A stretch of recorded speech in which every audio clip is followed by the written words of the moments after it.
ప్రణామాలు అందరికీ. నా పేరు నాగప్రకాష్ శర్మ. ఇప్పుడు మనం భగవద్గీతలో మొదటి అధ్యాయంలో మొదటి పద్య భావాన్ని తెలుసుకోబోతున్నాం. పద్యాన్ని చదువుతున్నాను, వినండి. ధర్మక్షేత్రే. ప్రణామాలు అందరికీ. నా పేరు నాగప్రకాష్ శర్మ. నేను 7వ తరగతి చదువుతున్నాను.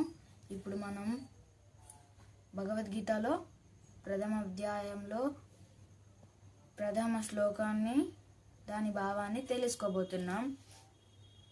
ఓం శ్రీకృష్ణ పరమాత్మనే నమః. అథ ప్రథమాధ్యాయః ప్రారంభః. ధర్మక్షేత్రే కురుక్షేత్రే సమావేతాయుత్సవః. మామకా పాండవాశ్చైవ కిమకుర్యాత సంజయ.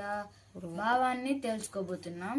ధృతరాష్ట్రుడు పలికెను, ఓ సంజయ, యుద్ధసానాదులై ధర్మక్షేత్రమైన కురుక్షేత్రమునను చేరియున నా కుమారులను పాండుపుత్రులను ఏమి చేసిరి